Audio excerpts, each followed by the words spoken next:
still a very active scene here at Highway 55 and 3rd Avenue North in Payette. Officers are coming and going from the scene. I'm going to step out of the way and show you a little bit of what's going on. Okay, but the water looks freezing now. Oh my goodness. Well, wait. Guys. Yeah. Oh, it's cold. Oh, I've been falling in the water again. Another issue facing the HOMEDALE High School principal are doors that are supposed to be left locked, being left unlocked by students. They're actually taking small little pebbles, placing them in the door, propping it open so they can get in and out. It really is kind of uncertain at this point what's going to happen.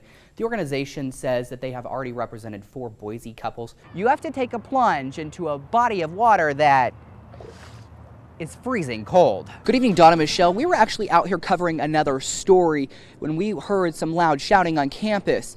Good evening, Roland and Michelle. The 34-year-old suspect is locked up here at the Ada County Jail tonight. He is charged with 2 counts of murder. And while neighbors say the arrest is a sense of relief, they say that they are still on alert. It's scary to know that the other person hasn't been caught yet. A slight sense of relief for Rochelle Berry tonight. Less than 24 hours after 2 men were murdered in her backyard, just feet from her children's window, Boise police make an arrest. I mean, look at the distance from here to here. I mean, there's a fence there, but it's right there. It's really crazy. It was just on the other side of this fence inside these doors that police say Samurai Wynn shot 3 people around 11:30 Thursday evening. 2 of them, Trevante Calloway and Elliot Bailey, died at the hospital. There's a bush here. Marshall Adams has lived next to the home for 15 years. He was up watching TV when he heard the shots ring out. He says he jumped up to see what was happening. He describes what he saw. I was just about ready to go to bed when I heard a door slam, like a car door, and then a bang, bang, or pop, pop. While the investigation out here may be over, there are clearly remnants of what happened on Thursday night. And while officers aren't out here anymore, they do say they are keeping a close eye on the property. They do believe that there is at least one other individual who possibly was involved who remains at large. So this is still very much an ongoing, very active, very much a priority investigation right now. Boise police spokeswoman Lynn Hightower says while there may still be someone out there involved in the shooting, there is no risk to the public. Hightower says the suspects and victims likely knew each other, but for a mother like Berry determined to protect her children, words aren't enough. She wants an arrest. My children are not even home tonight, this weekend at all, until the person's caught.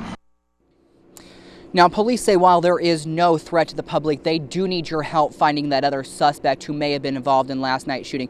Anybody who may have been in the area of Orchard and Targhee last night around 11:30 are asked to call Crime Stoppers. That number is 343-COPS. We're live at the Ada County Jail tonight. Chris Oswalt, Fox 9, on your side. Good evening, Roland and Michelle. It was actually supposed to be just a typical interview where Madeline, or Lee as she likes to be called, gives a chance to tell her story. About halfway through, the ring of her cell phone changed the tone and this story. This Madeline? Yes. One phone call. No, I'm in the middle of an interview with Channel 6 here. Changes it all for Madeline Lee Taylor. The 74-year-old war veteran is on a crusade. She was like an angel, you know. When I saw her, I almost fell into her. She wishes to be buried next to her angel, Jean. You looked into her eyes and you just wanted to. After 17 years of pure bliss, Lee is fighting to be buried next to Jean after the Veterans Cemetery denied her the right, all because they're lesbians. But I'm going to get through those gates, one way or the other. And tonight's call from the National Center for Lesbian Rights is a beacon of hope. I mean, we're always looking for stories that help to sort of give a narrative of humanity to the issue that we're trying to have people understand. For Jean, that story includes the moment she fell in love. I had carefully polished my boots. They were spit-shined. Made sure I had a crease in my Levi's. Polished boots and a crease in the jeans that won the heart of the woman Lee wants to spend eternity with. That last wish, which is a wish anybody should be able to get. A wish that could soon be granted, easing Lee's heartache. Mm-hmm. I miss her. I miss her terribly. Now, Lee's health is not the greatest. On Monday, she will travel to Seattle to have a stent put in a carotid artery in her neck. She tells me she's not letting that stand in her way and will be fighting back, and she says that will include the fight to be buried with her angel soon. Roland and Michelle, this story obviously is not over. Absolutely. The fight continues without a doubt. How much would it help, Chris, if the National Center for Lesbian Rights comes on board to help legally? Well, it really is kind of uncertain at this point what's going to happen. The organization says that they have already represented 4 Boise couples who are same-sex, and they say that by bringing Madeline onto this case, if they were to and if she was to agree, could be a huge step in what they call the right direction for Idaho and same-sex couples. Much more to come on this story, and know you'll stay on top of it. Chris, thank you. Good evening, Donna Michelle. It's still a very active scene here at Highway 55 and 3rd Avenue North in Payette. Officers are coming and going from the scene. I'm going to step out of the way and show you a little bit of what's going on. I want to draw your attention to the back of the parking lot here where you can see Payette Fire has arrived on scene. They are here to start cleaning up some of the crime scene with the assistance of several police departments, including Idaho State Police, the Payette County Sheriff's Office, and Payette City Police. What I can tell you about that officer that was shot during the confrontation earlier was that he was shot in the leg. Payette Police Chief Mark Clark tells me that the sheriff's deputy pulled into this gas station here when he saw a car matching an attempt to locate out of Ontario. When the deputy told the suspect to get out of the car, the suspect did so and opened fire on that officer. The deputy returned fire, hitting the suspect. I'm told the officer who was shot in the leg is expected to be okay. He and both the suspect who fired at the officer were taken to the hospital by air ambulance. The 24-year-old man who was shot is reportedly in critical condition. One witness who I talked to says when she heard what happened, she panicked. We're frightened, we didn't know what to do, and it's just so close to the office. I just thought, I just hope they don't start shooting. And I just panicked because I thought, what did I just get myself involved in? Now, Police Chief Clark tells me that officers were looking for the man who was driving the car that matched the description out of the attempt to locate from Ontario because he reportedly fired shots near a school in Ontario. The officer tells me, Police Chief Clark tells me that that officer who responded here is expected to survive, and I want to come back out here live here and just give you another look at what's going on. You can see Maverick employees up against the door here who are obviously distraught over what happened, having numerous shots fired outside of their store. I did talk to several witnesses here on scene today. One of the witnesses tells me that there were at least 6 shots fired. I'm told that the suspect was shot in the torso. Now, there is a school just a block down the road here. I'm told that that school went into lockdown for about 90 minutes because, as the chief says, it was a very dangerous situation with shots fired being in such close proximity to that school. Obviously, details are still unfolding throughout the evening, and we're going to be here to bring you the latest. Count on the latest coverage tonight on Fox 9 on your side, and today's 6 on your side at 10. For now, we're live in Payette. Chris Oswalt, today's 6 on your side. Good evening, Donna Michelle. It started out with a simple post on Facebook challenging some friends to make a donation to help little Landon Shaw's family pay for his medical expenses, or to take a plunge in a very large, cool body of water like the one behind me. Tonight, Landon's story is inspiring thousands around the world. Ready, set, go!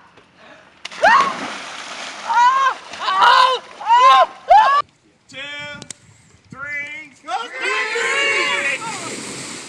With the splash of water comes a show of support for a little boy looking for some love.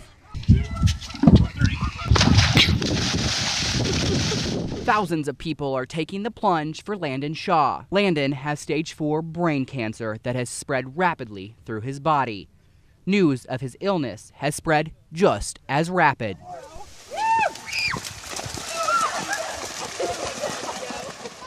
Across the world, random strangers are battling the bitter cold water to help raise money to pay for Landon's medical expenses. So here's how this whole process works. Once you're nominated to take the Polar Challenge, in my case by my brother in Iowa, you have 2 options. You either have to make a $100 donation in Landon's name, or you have to take a plunge into a body of water that is freezing cold.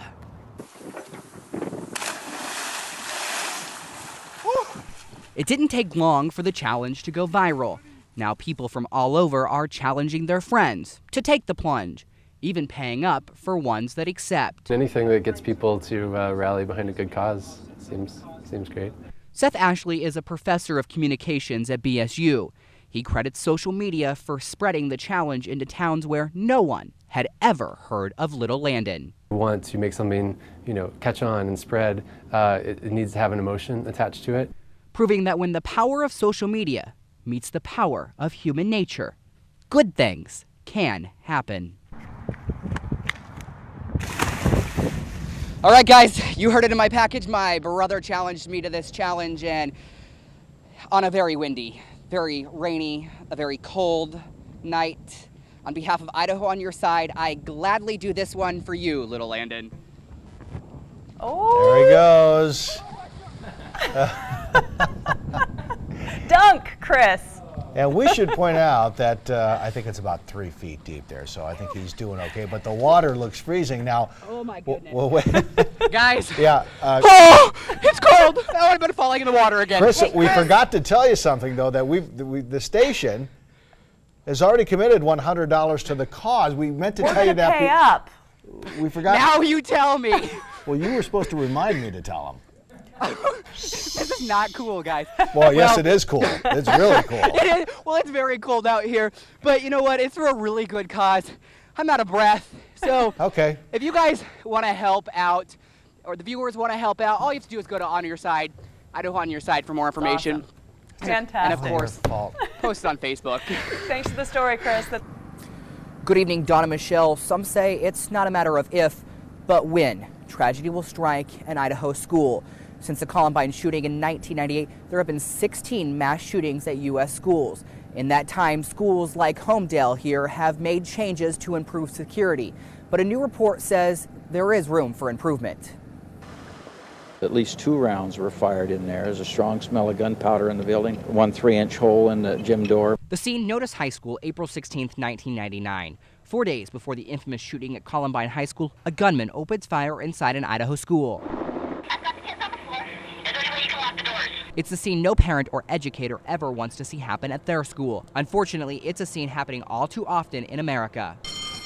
At HOMEDALE High School, the possibility is not taken lightly. Students need to feel safe, they need to feel secure, they need to feel cared about in order to be successful in education. Got one there. Over the last several years, the district has made changes to provide students and staff with an increased sense of security. One of those changes is the installation of several cameras across the campus. And for the first time in 3 years, the district again has a school resource officer roaming the halls. We work together on our lockdown drills, we work together on our fire drills, security holds. Any of those security drills that we do, we work together and we try to improve on those every time we do them. HOMEDALE High School Principal Dion Fleming says those drills are done often.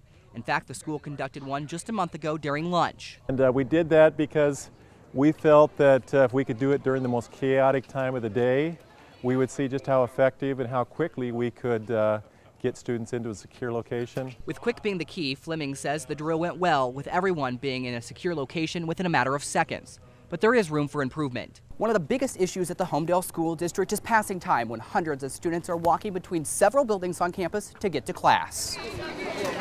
Fleming and School Resource Officer Mike McFetrige both say students wandering about presents a concern, but the students are also the ones helping make HOMEDALE a safe place to learn. Our students are very knowledgeable, they ask a lot of questions. I think everyone's has the mindset of they want this to be safe.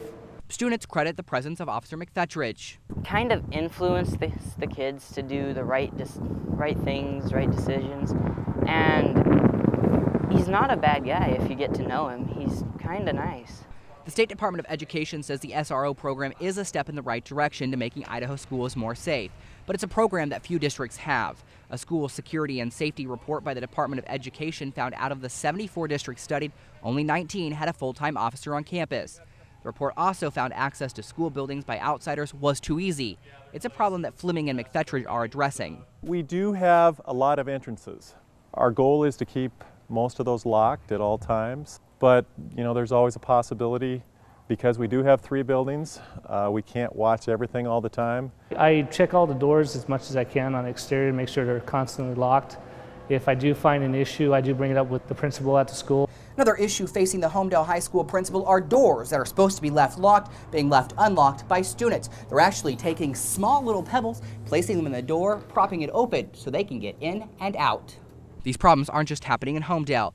In 63 of the 74 districts surveyed in the Safety and Security Report, the authors found school staff was not properly trained in emergency procedures. In 29 of them, training in recognizing suspicious people and behavior was limited, something HOMEDALE prides itself on. We go through training. That's why we do the drills. We talk about you know, the procedures, we have those written out. Each teacher has those. We discuss those at the beginning of the school year. It's training and changes proving invaluable for a small Idaho school district fighting to keep your kids safe. Just the resource officer definitely helps a lot, and I'm glad our school is making some changes for the best. But I feel pretty safe around here because of the cameras, because of the principal. I mean, he's really cracked down on things. And hopefully preventing scenes like Columbine from ever happening here. Security is always an issue. We can always be more prepared. Our goal is to continue preparing every time we do these drills, and hopefully we will just get better and better and better. Now, while HOMEDALE did just rehire its school resource officer again this year, the future of Officer McFetridge with HOMEDALE schools is in question. The district tells me that because of financial reasons, his position may be cut again next year. It's actually something that districts across the state are dealing with. During the last legislative session, Governor Otter proposed just $300,000 for improvements in school security across the state. Compare that to $2 million that he proposed for a wolf control board. Reporting live in HOMEDALE, Chris Oswalt, Today 6 on your side.